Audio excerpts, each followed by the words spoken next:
غیر مسلم ہو تم، تھوڑا سا بھی دماغ استعمال کرتے ہو مذہب کے معاملے میں؟ تھوڑا سا بھی دماغ یا نہیں کرتے؟ مجھے ایک بات بتاؤ، بیٹا ہوتا کون ہے؟ جو ایک مرد کے شرمگاہ سے ٹپکنے کے بعد عورت کے پیٹ میں جب ڈراپ آف سیمن، پانی کا قطرہ جو جاتا ہے نا چپ چپا سا، وہ ہے جس کو عورت کے پیٹ میں پہنچنے کے بعد کوئی انسان کے روپ میں تبدیل کر دیتا ہے۔ اس کو بلڈ ریلیشن کی وجہ سے کہتے ہیں بیٹا یا بیٹی، ٹھیک ہے؟ جب عورت کے پیٹ میں وہ پہنچتا ہے اس سے پہلے مرد کا عورت کے ساتھ سیکس ہونا ضروری ہے، جس کو ہم کہتے ہیں اس کی ضرورت، اس کو کرنے کے لیے شادی کرنی پڑتی ہے، اور اگر بغیر شادی کے کیا جائے تو پھر وہ طوائف کہلاتی ہے۔ آگے سمجھ میں؟ تو اب مجھے ایک بات بتاؤ، کیا انسان کی اور خدا کی شادی ہوتی ہے؟ بتاؤ نا، تم لوگوں نے فلسفے نکالے نا، تم لوگوں نے یہ فلسفے نکالے تو اب جواب بھی تمہارے اوپر پڑے گا۔ بھائی کیا خدا کی اور ایک عورت کی شادی ہو جاتی ہے؟ اگر ہو جاتی ہے تو لاؤ اپنی عورتوں کو اور ذرا خدا کی شادی تو کرا کے دکھاؤ، میں بھی تو دیکھوں تم میں سے کون ہے جو پریکٹیکل دکھائے گا اس کا۔ آؤ تو صحیح میدان میں۔ جب کہانیاں تم لوگوں نے پھیلائی ہیں، جھوٹی کہانیاں پھیلائی ہیں اور خدا کے نام پہ بےہودگی پھیلائی ہے، تو جواب تو دینا پڑے گا اب تم لوگوں کو، اور تمہیں جواب دینا پڑے گا مجھے۔ سوال میں کر رہا ہوں نا، تو جواب بھی مجھے ہی دینا پڑے گا، اور اگر نہ دے سکو جواب تو معافی مانگو خدا سے، جس کے نام پہ تم لوگوں نے فساد پھیلایا زمین پر، جس کے نام پہ تم لوگوں نے جھوٹے عقیدے پھیلائے، جس کے نام پہ تم نے جھوٹے مذاہب بنائے، اور جس کے نام پہ رکھ کے تم نے جھوٹے خدا کے بیٹے تیار کیے۔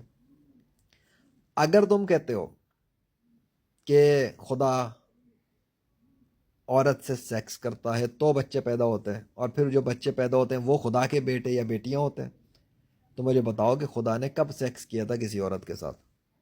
کیونکہ مرد کے اندر سے تو بچے پیدا ہو کے نہیں آتے نا باہر، یہ تو کلیئر ہے نا؟ تو عورت کے اندر سے جب بچے آتے ہیں باہر، چاہے وہ کتیا ہو، چاہے ہتنی ہو، چاہے وہ پرندہ ہو، یا کوئی جس کی بھی فیمیل ہوتی ہے، اس فیمیل کے لیے میل کا ہونا ضروری ہے۔ اچھا دوسری بات مزے کی، جو میل ہے اس کی فیمیل کا اسی کے جنس سے ہونا ضروری ہوتا ہے۔ پھکی، اب بھائی اگر ایک عورت ہوگی تو کتا اس کے ساتھ سیکس تھوڑی کرتا ہے، کہ کتا جب عورت کے ساتھ سیکس کرے گا تو انسان کا بچہ پیدا ہوگا؟ ایسا تو کبھی بھی نہیں ہوتا، ہوتا ہی نہیں ہے۔ اچھا کیا بلی عورت کے ساتھ سیکس کرے گی تو جو ہے نا وہ عورت کے اندر سے بلی اور انسان کا ایک مکسچر پیدا ہوگا، بن کے باہر نکل کے آئے گا؟ کبھی تجربہ کیا ہے ویسے؟ تو تم بتاؤ نا، تمہاری تو وہ پورن انڈسٹری پتہ نہیں کیا کیا چلتا رہتا ہے نا، تمہاری تو بڑی عادت ہے ان سب چیزوں کی، اینیمل سیکس اور یہ سیکس اور وہ سیکس، تو ذرا بتا دو کبھی ایسا سیکس کیا ہو اور پھر کچھ بن کے نکلا ہو تو ہمیں بھی دکھاؤ، دیکھتے ہیں نا۔ لیکن جو بن کے نکلے گا وہ بھی کریچر ہی کہلائے گا، ٹھیک ہے؟ ایک بات کر رہا ہوں، ویسے تو پریکٹیکل کر لینا تم لوگوں کو زیادہ شوق ہو رہا ہو اگر، لیکن جو تم لوگوں نے کہانیاں پہ آئی ہوئی کہانیاں ان کے تو آپریشن کر لینا پہلے۔ سو بھائی اگر نہیں ہو سکتا، اور جو کہ ہوتا بھی نہیں ہے، تو چلو ایک بات بتاؤ کہ عورت اور مرد آپس میں سیکس کرتے ہیں تو مرد اور عورت دونوں ہیومنز ہوتے ہیں نا۔ کتا کیا شیرنی کے ساتھ جا کے سیکس کرتا ہے؟ شاہین جو ہے وہ کوے کے ساتھ آ کے سیکس کرتا ہے؟ کلیئر کٹ بات ہے، سیدھی سی بات ہے۔ تو چیونٹی چیونٹا، بلی بلا، کتا کتیا، گدھا گدھی، ہاتھی ہتنی، مرد عورت، کمبینیشن تو یہ چلتا ہے۔ اب بتاؤ ایون پلانٹس کے اندر بھی کچھ ہوتا ہے کیا؟ پلانٹس کے بھی بچے بچے ہوتے ہیں کوئی؟ بتاؤ نا، پھکیاں تو بہت ہیں۔ اب مجھے بتاؤ، جب کسی ایک ٹائپ کا دوسری ٹائپ کی چیز سے جو اسی کی سملر کیٹیگری کا اس کے ساتھ کوئی اسپارکنگ ہوتی ہے، اسپارکنگ، تو پھر کچھ جنریٹ ہوتا ہے، شعلے نکلتے ہیں نا، وہ شعلے ٹرانسفارم ہو جاتے ہیں کسی اور مخلوق میں جو انہی کی طرح کی ہوتی ہے۔ اب بندر اور انسان کا بھی میچنگ نہیں بنتی، اس لیے میں کہتا ہوں کہ انسان بندر سے نہیں آیا، کسی بندریے کے پیٹ سے کبھی انسان نہیں نکلا، اور نہ کسی انسان کے پیٹ سے کوئی بندریا نکلا۔ عورت کے پیٹ سے ہی آتے ہیں نا بچے، تو عورت کے اندر سے نکالو دکھاؤ کبھی کبھی بندر کا بچہ باہر آ رہا ہو، تو یہ تو ویسے ہی لوجیکل بات ہو گئی نا، تو فلسفہ تو یہیں ختم ہو گیا۔ جب ایک عورت کے اندر سے بندر کا بچہ نہیں نکل سکتا، اور جب ایک عورت کے اندر سے کتا نہیں نکل سکتا، بچے اچھا چھوڑو، جب عورت میں سے کتا نہیں نکل سکتا تو گاڈ کیسے نکل سکتا ہے؟ پھکی، جب عورت کے اندر سے بنمانس نہیں نکل سکتا تو عورت کے اندر سے خدا کیسے نکل سکتا ہے؟ جب عورت کے اندر سے شیر کا بچہ نہیں نکل سکتا تو گوڈ کا بچہ کہاں سے نکل جائے گا؟ کوئی شیر نے عورت کے ساتھ تھوڑی سیکس کیا، تو پھر گاڈ نے عورت کے ساتھ سیکس کب کر لیا؟ کس کو کہانیاں سناتے ہو؟ کس کو بیوقوف بنا رہے ہو تم لوگ صدیوں سے؟ کون ہے جو جھوٹی کہانیاں پھیلائے ہوئے اور تم لوگ ان کی باتوں پہ یقین کر رہے ہو؟ ہے کون؟ میری لاجکس کے سامنے تو تمہارے جھوٹے خدا ڈھیر ہو گئے زمین پہ، اللہ کے فضل سے کچھ بھی نہیں ہے تمہارے مذاہب، کچھ بھی نہیں، نتھنگ، دے آر نتھنگ۔ کتنی جھوٹ پھیلائے ہوئے تھے تم لوگوں نے، کتنے بڑے بڑے مذاہب کھڑے کیے ہوئے تھے دنیا میں، کرسچینٹی کے نام پہ، جودھزم کے نام پہ، ہندوازم کے نام پہ، اوہ مائی گاڈ، گاڈس کے سیکس کروا رہے ہو، گاڈس کے بچے پیدا کرا رہے ہو، گاڈ کی یہ کرا رہے ہو، ابے گاڈ کی تو بیوی نہیں ہے تو سیکس کس کے ساتھ کرے گا؟ تم لوگوں نے اتنی بےہودگی پھیلائی ہے، تمہیں ابھی فیل ہو رہا ہے کہ میں کیا باتیں کر رہا ہوں اور کیسا لگ رہا ہے تمہیں سن کے؟ ہائے ہائے استغفر اللہ، ویسے تو مسلمانوں کی تو میں بات ہی نہیں کر رہا نا، ان سے تھوڑی کوئی بات کر رہا، میں تو تم سے بات کر رہا ہوں۔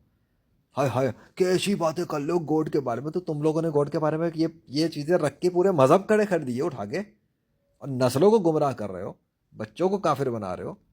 تو میں تم سے سوال نہیں کروں گا، میں تو تم سے ایسے ایسے سوال کروں گا کہ تمہارے ہوش ٹھکانے کا لگا دوں گا میں۔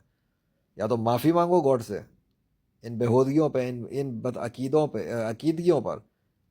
یہ کس قسم کے تم لوگوں نے خرافات پھیلائی ہوئی ہیں، کس قسم کے تم نے جو ہے نا کانسیپٹ بنا کے رکھے ہوئے کہ گاڈ کے بچے ہوئے تھے، وہ گاڈ کا بیٹا ہے، وہ گاڈ کی بیٹی ہے، جس گاڈ کی نہ بیوی ہے، نہ بیٹا ہے، نہ بیٹی ہے، نہ ماں ہے، نہ باپ ہے، نہ کوئی بلڈ ریلیشن ہے، کچھ ہے ہی نہیں کچھ بھی، اس کے بچے بنا رہے ہو تم، گاڈ پر سیکس کا الزام لگا رہے ہو تم لوگ۔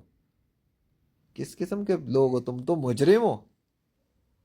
اس لیے مجھے سمجھ میں آیا کہ اللہ نے جہنم کیوں بنایا ہے، وہ بدترین اور سخت قسم کی سزائیں دے گا مجرموں کو کہ کس قسم کی حرکتیں کی تھی تم نے زمین پر آنے کے بعد۔ ایک تم لوگوں کو کھانا دیا، پینا دیا، وہ آسمان سے پانی پلایا برسا کے، زمین سے اناج اور کھانے پینے کی چیزیں دی، اور اس کے بعد تم کہتے ہو اللہ پر یہ الزامات لگاتے ہو کہ اس نے کسی کے ساتھ سیکس کیا تو بچے پیدا ہوئے، اور اللہ کا بھی انکار کر دیا ساتھ میں تم نے۔ ابے کیا چوری اور سینہ زوری! ایک تو یہ کہتے ہو کہ گاڈ کے بچے ہیں، پھر جو گاڈ ہے اصلی گاڈ اس کا بھی انکار کر کے کہتے ہو کہ تو گاڈ نہیں ہے، اور گاڈ بنا دیا جیزس کو، یاوے کو، ہنومان کو، کرشنا کو، وشنو کو۔ جو بچوں نے کارٹون بنائے تھے کبھی ان کو گاڈ بنا مان کے بیٹھ گئے اور ان کے آگے سجدے مار رہے ہو، ان کے آگے ماتھے ٹیک رہے ہو۔ ایک پتھر کی مورتی ٹک ٹک ٹک ٹک کر کے کسی نے بنا کے شکل نکال دی ٹیڑھی میڑھی، اس کو تم اس کے سامنے جھک گئے کہ یہ گاڈ ہے۔ گاڈ کہاں سے ہو گیا بھائی؟ وہ دو ہاتھ مار کے توڑ دوں تو گاڈ ہوگا؟ وہ گاڈ کا بھی ٹوٹتا ہے۔ پھر جب باتیں کرو تو آؤ گے بولو گے ہمارے مذہب کی توہین کر، توہین نہیں کر رہا، سوالات کر رہا ہوں میں تو۔ کوئی گالی دی ہے میں نے اب تک؟ کون سی گالی دی ہے؟ کوئی ماں بہن کی گالی دے دی؟ سوال کر رہا ہوں، تمہارے دماغ کے پردے چاک کر رہا ہوں جو شیطان نے چڑھا کے رکھے ہوئے۔ الحمدللہ نورانی تلواروں سے، روحانی تلواروں سے، الہامی تلواروں سے، ٹک ٹک ٹک ٹک ٹک ٹک ٹک، آگے سمجھ میں۔ اب ذرا ہوش کے ناخن لے لو اور اپنے ہاتھ پہ اللہ کے نام کے جو سگنیچر ہے نا اس کو دیکھ لو۔ ہر بچہ مسلم پیدا ہوتا ہے اور ہر بچے کو اس کی ماں کے پیٹ میں صرف اللہ بناتا ہے۔ یہ کان، یہ آنکھیں، یہ ناک، یہ سب اللہ نے بنائے۔ اب اسلام میں آ جاؤ، حضرت محمد صلی اللہ علیہ وسلم کو آخری نبی تسلیم کر لو۔ حضرت محمد صلی اللہ علیہ وسلم اللہ کے آخری رسول ہیں، سچے رسول ہیں۔ ان کے بعد اب کوئی نیا نبی نہیں آئے گا، وہ آخری نبی ہیں۔ ان پر ایمان لاؤ تو جنت میں جاؤ گے، اور ان پہ ایمان لاؤ گے تو اللہ پر بھی تمہیں ایمان لانا پڑے گا، اور قرآن کو بھی تسلیم کرنا پڑے گا، اور اسلام میں داخل ہونا پڑے گا۔ اور اگر یہی نہیں کرتے، وما علینا الا البلاغ المبین، ہمارے ذمہ تو کچھ ہے ہی نہیں بھائی، ہم تو کھول کھول کے سمجھائیں گے، بتائیں گے، اور جو عقل استعمال نہیں کریں گے وہ جہنم میں جائیں گے۔ اگر ہمیشہ کے لیے آگ میں جلنا ہے تو اپنے مذہب پہ چلتے رہو، اور اگر لگژری لائف گزارنی ہے، وی آئی پی والی، وی آئی پی سے بھی بڑھ کر سپیریئر لائف، کنگڈم، محل اور بادشاہوں والی زندگی، تو پھر ایمان پر آنا ہی پڑے گا، اور کوئی راستہ نہیں ہے، ورنہ دنیا کی زندگی تو موت کے ساتھ ہی ختم ہو جائے گی، پھر کہاں جو بچ کے بھاگو گے اللہ کے عذاب سے۔